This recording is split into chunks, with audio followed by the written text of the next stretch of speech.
So hi everyone, my name's Ella. I'm here today to talk about COPA, which we'll go into a lot more detail now with Keira, but previous to that I've worked in football for about 5-ish years. So as a coach, mentor and research in football. I worked at Man City for a while in player welfare at the academy and worked on this film, did some sort of academic research around women and girls in football, and then just over a year ago set up my own organisation, which is a charity, particularly trying to get young girls and teenage girls active. So that's sort of what I do, and I'll come on to talk a bit more about that later. But the film, COPA, I'll do a little film summary, shall I, for anyone that's not seen it. So COPA is the story of the highest attended women's sporting event in history ever, that up until about 9 months ago, nobody had ever heard of. So this is the story of the 1971 Women's World Cup, the final of which had over 110,000 fans at the stadium. That is a record that is unlikely to be beaten because stadiums are not even built at that capacity anymore. So it's record setting, and actually nobody's heard about this story because since the World Cup happened, these women were not only banned from playing football, they had letters written home saying, you know, you're not allowed to go out and join your grassroots team again because you played in this World Cup under what was at the time a national ban.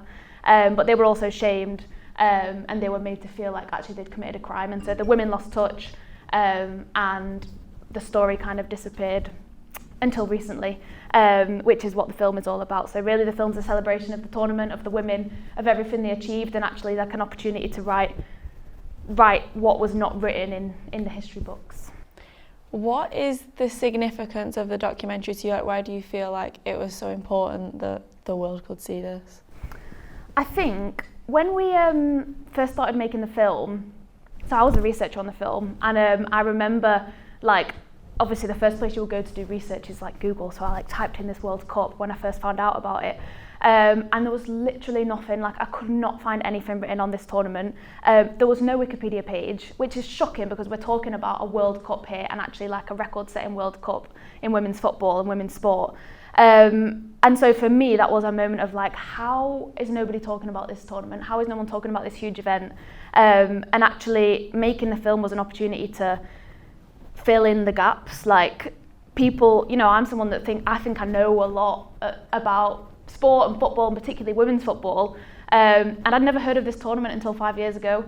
So, and I wasn't the only one in that situation. Like so many people watch the film and go, how has this sort of not been spoken about before? So I think the film's huge in the fact that it is filling in the gaps and it's actually rewriting the history of women's sport in the correct way. And obviously it doesn't cover everything, but it's like a really good place to start sort of investigating the history of women's sport and the importance of what these women did. Was there any like stories in particular that touched you the most, like from the women involved or anything like that? Yes, there's loads. So maybe I'll just mention like how I got involved with the film because that's sort of related to this story. So I did my undergrad at Sheffield, actually nothing to do with this. I did languages, which is like my other passion in life. Did French and Spanish. And one of my final year Spanish tutors was also a women's football fan. And so he arranged for a group of women to come in and talk about their experience playing football. So 3 women came in and did a talk a bit like this, although there was like 5 of us sat in the audience. And they were Chris, Jill and Leah, who are now good friends of mine and who were players in the 1971 World Cup. And they were talking about this tournament and I was like, this is so weird because this sounds like a really, really big thing and I've never heard of it, and they're just like passing it off like this like random tournament that they took part in when they were younger. And when I say younger, the youngest player that took part in this tournament out in Mexico was 13. So they were out there for 5 weeks. The youngest player was 13. The 3 of them were 13, 14 and 15. And so they did the talk on the tournament, and then I went over after, I was like, this is weird because, you know, like, why have I not heard about this? Is this actually like, you talk about a world tournament? They were like, yeah, at the time it was a World Cup, but, you know, we've just not really spoken about it. And this was the first time, really, for them that they'd spoken about it in 50 years, which is actually like a really long time. And so I was like really interested by the story, and after the talk, kept in touch with them. a lot. I was actually pestering them quite a lot. I was like, oh, can we just have a call? Can we do an interview?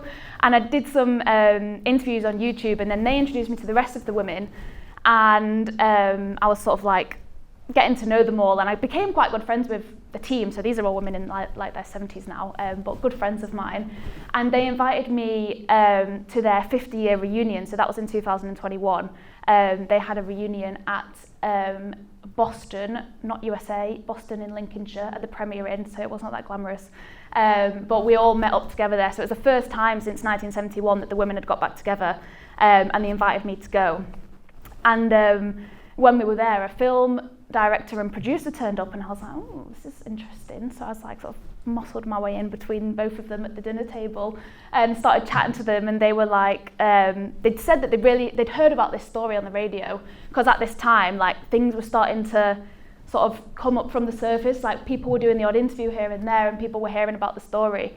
And so I said, they were asking me about how I knew about it, how I knew the women, and I was telling them, oh, I've done loads of interviews, like, you know, I'm really passionate about this story, and I'm telling people about it where I can.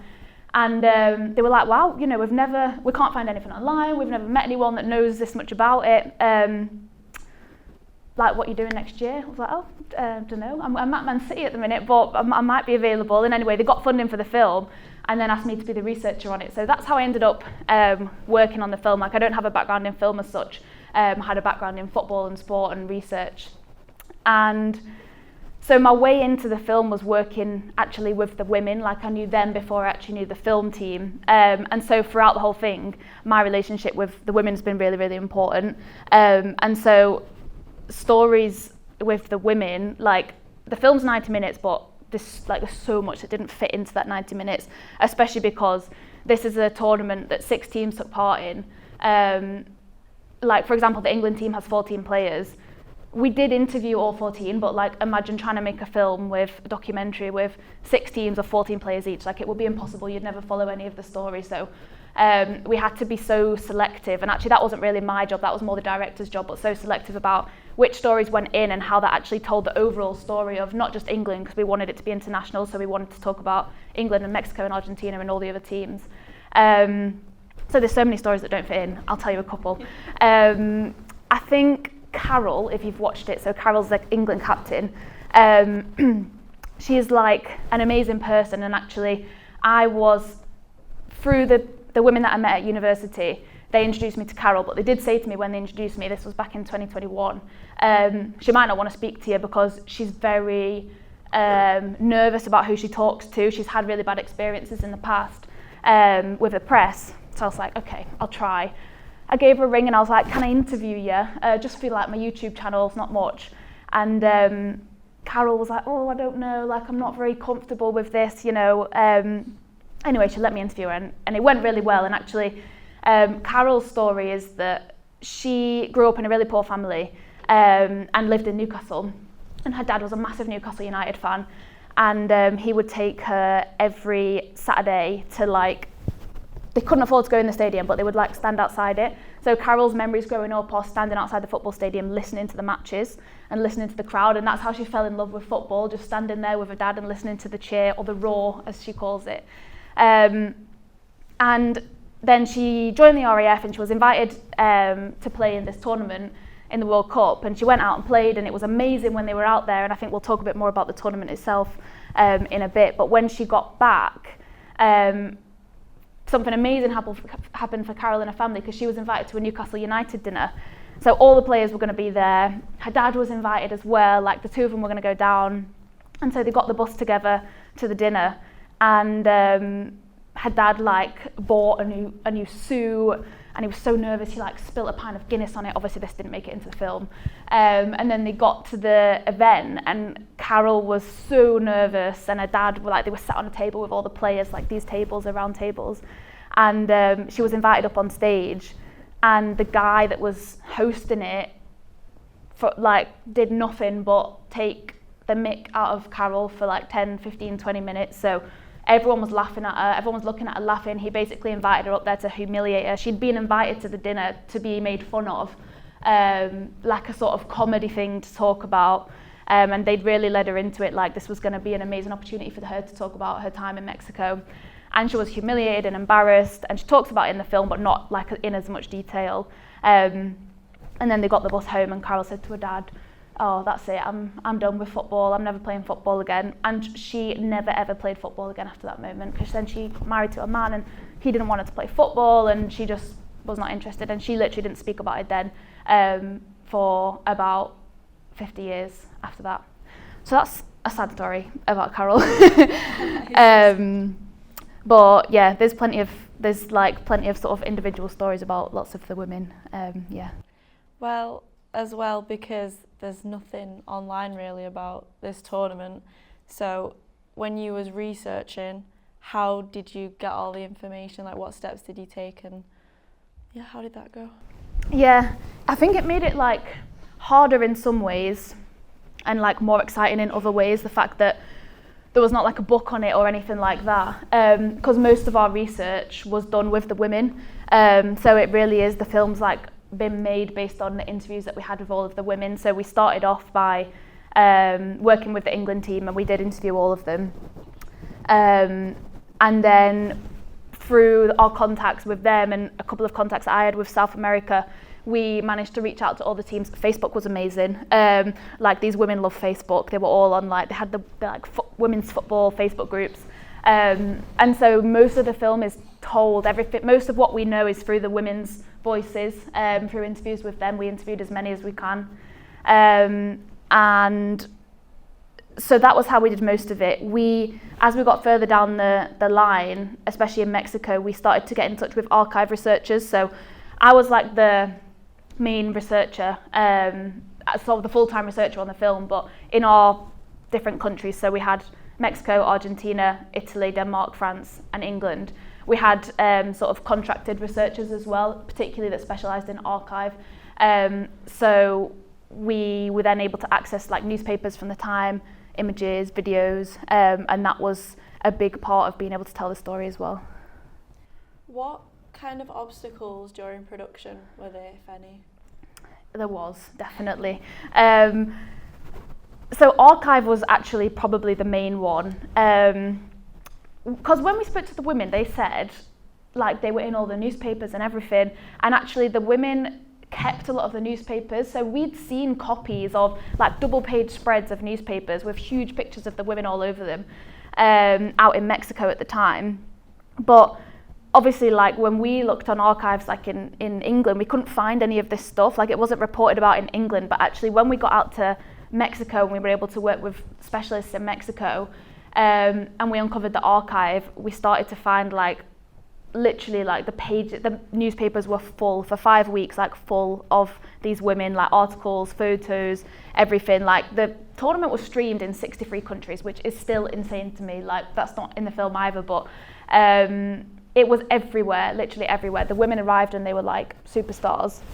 But actually accessing archive was really difficult, and getting permission to use it for the film. So photo-wise, we'd really struggled accessing it from like the original copies. The women had like newspaper cuttings and things, but actually the original photos we found hard to find. And then we got in touch with our archive researchers in Mexico, and they'd had a call from a university who had, there was a newspaper that used to exist in Mexico in like the 70s, and it had sort of ceased to exist, and the university had kept all of the archives. So they had these boxes like in a vault under the university.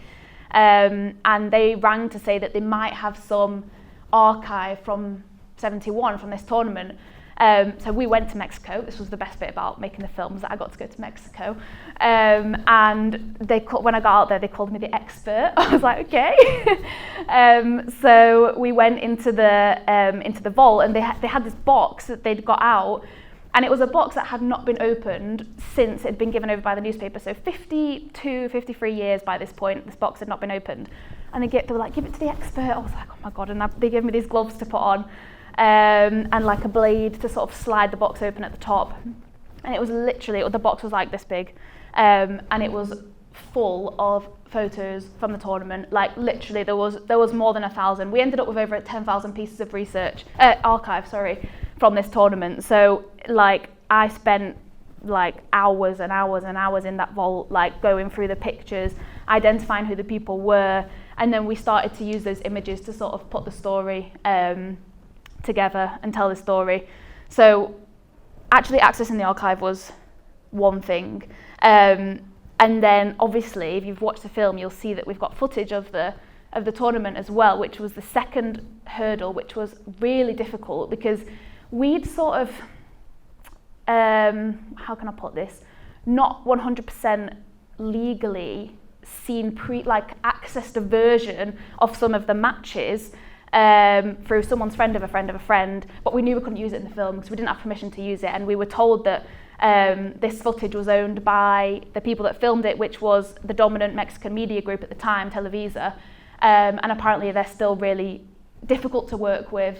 And we went through so many negotiations with them, like to try and get access to the footage, which was literally going to just rot away, like they were not using it, and we just couldn't make it happen.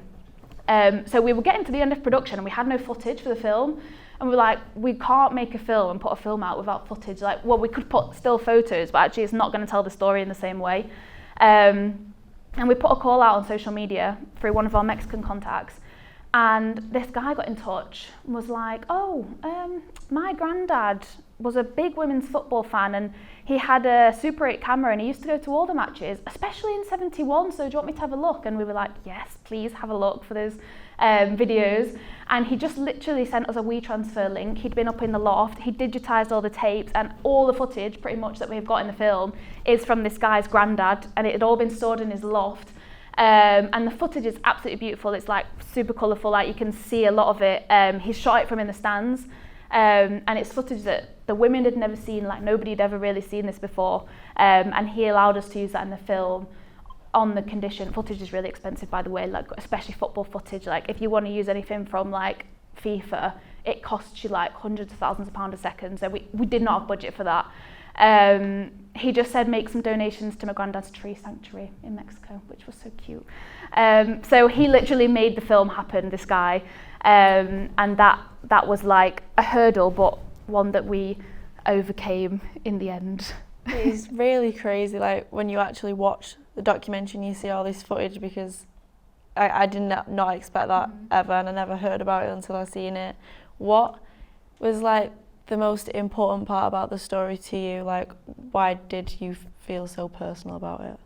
Yeah, I think like related to that on the footage actually, for me it was about like doing justice to the women, honouring the women and everything they did, because they still like suffer because of this. Like a lot of them still suffer because they were treated so badly, and a lot of them still don't want to talk about it. Like when we started making the film, Jill had not told her daughter that she was part of this World Cup, and that's like just demonstrates the extent to which they were made to feel that this was a bad thing that they'd done. And so being able to put the film together, like even the footage, when we went out to Mexico, we got all the Mexican team to like a bar in Mexico City, and we told them we were going to show them like a Super League, a women's Super League match, but the Mexican league. And we actually played their matches from Mexico, which they'd never seen before, and it was just like the most beautiful thing ever. And like we had the Mexican women at the front, and then just random people that were already at the bar at the back, and some family and friends, and everyone was like cheering Mexico, and the women like could see themselves playing and scoring goals. And actually for me that was the best thing about making the film, was being able to bring all of these things up, like having the sort of capabilities of the film team and the push behind us, which was that we had like Serena and Venus Williams behind the film, Alex Morgan. It was financed by Will Smith in the States. So having like the names behind us meant that we had a bit more of a platform to be able to go out and like get the archive, go to the university, get the photos, get the footage from this lovely man in Mexico, and put together something that was actually so beautiful that they've been able to watch and show their families and friends. And actually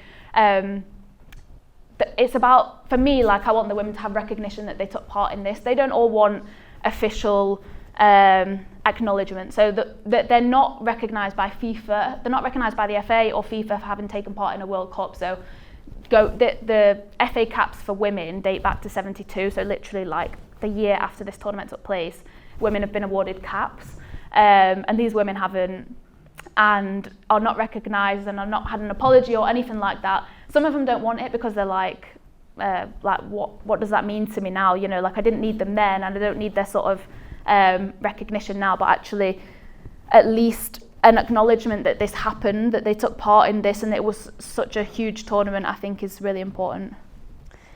After the documentary, what doors did that open for you, and like where are you now in life? Oh, big question. So after COPA, COPA was a brilliant platform for me to like, I guess, go and talk about the film and the stories behind it. Like, this is my passion and what I care so much about anyway, like women in sport and particularly in football. COPA was a brilliant platform for that. So I've been lucky. I've been invited to speak in Old Trafford and even at Wembley Stadium since March. I've also spoken here at UA92 previously and today, and I've done loads of like public speaking around the release of the film, which has been brilliant, because then sort of shortly after making the film I set up my charity, which I mentioned briefly. So my charity is called Our Goal, and it is based here in Trafford, and it is really about working with teenage girls that are inactive. So girls that are sort of disengaging with sport, physical activity, don't feel like it's anything for them, and delivering like mentoring and physical activity programs to sort of build their confidence and self-esteem, and actually show them that physical activity is like for everyone that wants to sort of take part in it. And so working on the film has been a great platform for that. I would also say LinkedIn has literally been like so good. After I made COPA and like could put COPA on my LinkedIn, so many people connected with me, like wanting me to do interviews and write articles and be a guest speaker and things like that. LinkedIn's amazing because it's free, like, and you can come up in Google and people can find your work. So I know you're working on a documentary as part of this module. Like, if you're not on LinkedIn, just get on it and like connect with the people that are in the industry that you want to be in. Share your work, like write articles, write about what you're passionate about, because actually, like, I think finishing the film and actually talking about what I did in the process, basically what I've spoken about today of making the film, has been like really beneficial for me in my career. So yeah. Do you have any plans for the future? Yes, I think I'm actually, so UA92 speaking, my organisation is now partnered with UA92, and what I mentioned about the the mentoring programs that we do, we're hopefully going to work with some young people, some students from UA92 to actually upskill, train some young people to go out and grow the business and start delivering those interventions in local schools around like Trafford. So there's hopefully going to be some like work opportunities through the organisation with UA92. But apart from that, just like keep doing this, what I love, and yeah, I think that's it. Well, I guess lastly, have you got any advice for the research in the documentary that these guys are going to make? Yes, well, I think, do you have like free rein on what you do your doc on? Yeah, do something you're passionate about. Like, I talk about the film like it was the best thing of my life, and it actually was amazing, like the experience was amazing, but that's partly because I was so passionate about everything we did. Like, that's what kept me going when actually the work was really difficult. Like, we were working really long hours, but the fact that I cared so much about telling the story and what the subject was and actually getting it out there was what kept me going. I think if you can pick to do your documentary on something that you really care about, that will come through when you make it. People will see that you've actually put effort into it, and I guess this is an opportunity to kind of do something your way, like put your own stamp on it. You don't have to do it like sort of you've done things in the past, maybe at school. Like, you've got way more freedom now, so do something about what you love, and put it on LinkedIn. That's my other piece of advice. Yeah. Well, thank you. Thank you for having me.